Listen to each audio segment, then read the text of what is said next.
Geçmiş hatalarımı sürekli olarak yüzüme vuruyor. Aslında önceden biz bunları halletmiştik. Normalde evet ben bir hata yaptım ama sonrasında bunu kabul etmişti, affetmişti ve bir şekilde ilişkimize devam etmiştik ya da flörtümüze devam etmiştik. Neden tekrar bana aynı şeyleri söyleyip duruyor Ceylin diyorsanız, karşıdaki insanın kafasında biriktirdiği tüm şeylere dair, sizinle alakalı belki yüzünüze söylemediği tüm durumlarla alakalı olan bu videoma hoş geldiniz diyorum. Ben ilişki koçunuz Ceylin Akçalı. Uzun zamandır insanlara ilişki koçluğu yapmaktayım ve bu süreçte birçok şahit olduğum hikaye oldu. Bunlardan yaptığım derlemelerimle birlikte sizlere yeni videolar üretmeye devam ediyorum. Siz de kanalımı takip edebilirsiniz, abone olabilirsiniz diyerekten hemen videoya geçmek istiyorum. İlişkiler ilk başlarda çok tatlıdır. Özellikle bu flört zamanlarında İnsanların birbirlerine yaptığı o jestler, mimikler, hareketler, heyecanlar, buluşmalar, her şey böyle çok tatlı geçerken sonrasında onun yanlış anlayabileceği, belki de yanlış algılayabileceği bir şeyle karşı karşıya kaldın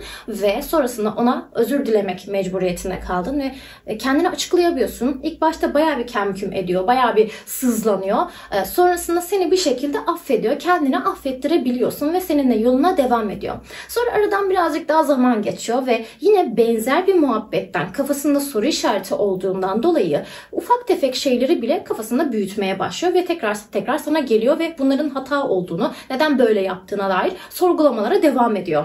Ve senin mesela diyelim ki güvensizlikle alakalı yaptığın o ilk hata sonrasında sen kimle konuşuyordun, kimin yanındaydın, bana yalan söylüyorsun gibisinden sana güvensizlik yine oluşturacak düşüncelere sahip olmasına neden oluyor ve tekrar üstüne geliyor. Aslında sen normal arkadaşlarınla vakit geçiriyorsun, gerçekten oradasın ve kendini kanıtlama ihtiyacı duymaya başladın. Çünkü karşı taraf artık sürekli olarak senin üstüne geliyor ve senin kendini kanıtlaman gerekiyormuş gibi hissettiriyor.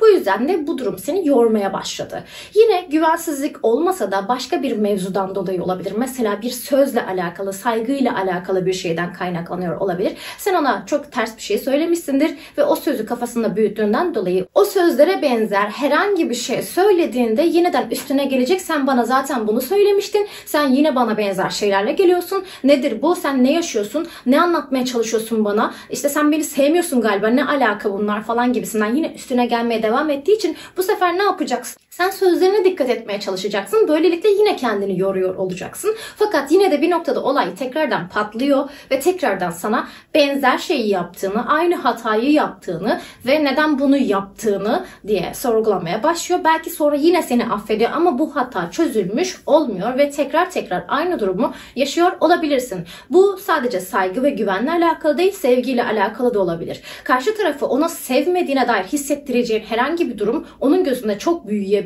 Aslında sana normal gelebilir. Sonrasında yine üstüne yüklenecektir ve onunla mesajlaşmadığında ya da onu aramadığında sen beni sevmiyorsun'a yine getirecektir. Yani o en baştaki problem tekrar farklı çeşitlerde karşına tekrar çıkacaktır ve eğer ki yine sen de dikkat etmezsen tekrar aynı kavga yapacaksınız. Tekrar kendini affettirmeye çalışacaksın ve karşı taraf seni baya yoracak demektir. Sen de yorulacaksın, o da yorulacak demektir. Ne yazık ki. Ayrılıklarda şununla çok karşılaşıyorum. Beni uyarmıştı.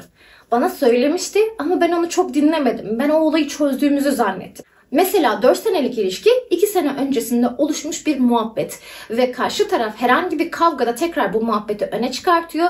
Mesela gelen kişi de bana diyor ki bu 2 sene önce olmuştu ama tekrar benim önüme koyuyor bunu ve bununla yargılıyor beni.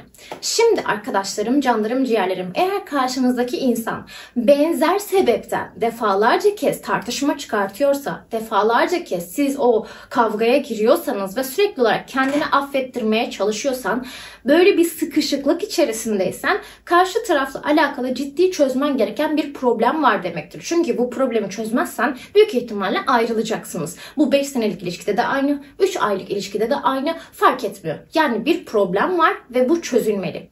Örneğin sen bir oyun bağımlısısın ve onunla yeterince ilgilenmiyorsun. Bu konudan sana ders yandı. Sen bunu hala çözmedin, hala bildiğini okumaya devam ettin. Bu konu seni ayrılığa götürür.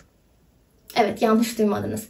Şimdi diyelim ki bir saygı problemi var. Buradan tekrar aynı muhabbet oldu. Tekrar ayrılığa gidersin. Peki Ceylin, Biz bu durumu nasıl çözeceğiz? Karşı tarafı nasıl anlayacağız? Şöyle ki canım ciğer, özellikle kadınlarda bir şeyleri affediyormuş gibi gözükseler de kafalarında o şeyi biriktiriyorlar. Bunları tekrar sizin yüzünüze vurmaya devam ediyorlar ve kafalarında size karşı sevgileri ve saygıları azalmaya devam ediyor. Bunu durdurmanız için o problemi kesinlikle çözmeniz lazım ve o problemi tekrarlamamanız gerekiyor. Örneğin saygıyla alakalı bir problemle karşı karşıyasınız. Onu karşına alacaksın. Ona güzel jestler yapacaksın. Uzun uzun belki saatler süren konuşmalar yapacaksın. Neyi neden yaptığını açıklayacaksın ve bu problemi tekrarlamayacaksın. Tekrarlarsan çünkü o kadar açıklamanın da hiçbir anlamı kalmayacaktır. Bir şeylerin çözüldüğüne dair inancınızın olması için o muhabbetin uzun süre hiç yapılmaması lazım. Yani 1 sene kadar, 2 sene kadar belki hiç yapılmaması lazım. Aynı muhabbet aynı ay içerisinde defalarca kez tekrarlanıyorsa ya da 3-4 ay içerisinde defalarca kez tekrarlanıyorsa ayrılığa daha yakınsın demektir. Çok daha uzun süreli olarak tekrarlanıyorsa, yani dönüp bakıldığında senede 1 kez falan tekrarlanıyorsa o halledilebilir bir muhabbettir ve ayrılığa daha uzaksın demektir. Şimdi karşımızdaki kişinin bilincini anlayabilmemiz için onun kafasından da düşünmemiz lazım. Yani biraz daha empati yeteneğimizi çalıştırmamız gerekiyor. Aslında o neye kızıyor? Aslında onun kızmasının temelindeki sebep ne? Ve hem senin istediğin hem onun istediği o ortak yolu nasıl bulursun?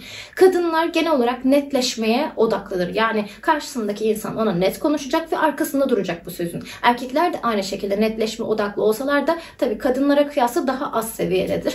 Ve duygusal olarak karşı tarafın duygularını kaybetmek istemiyorsanız, saygısını kaybetmek istemiyorsanız onu kesinlikle can kulağıyla dinlemeniz gereklidir. Zaten ilişkilerde bu böyledir. Yani karşı taraf kendisini anlatmaya çalışıyorsa hala bu problemi çözebileceğine inanıyordur.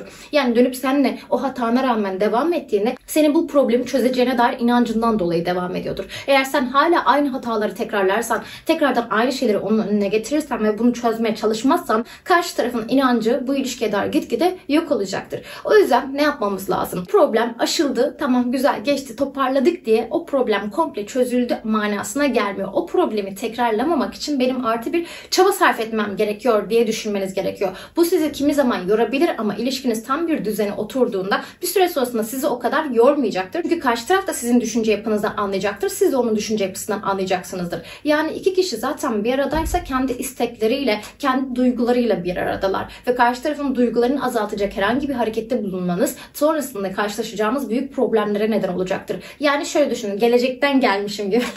Belki bu videoyu izlediğinde çok geç kalmış da olabilirsin ama gelecekten geldim ve seni uyarıyorum şu konuda. Sen bir noktadan sonrasında bu problemi artık çözemeyeceksin.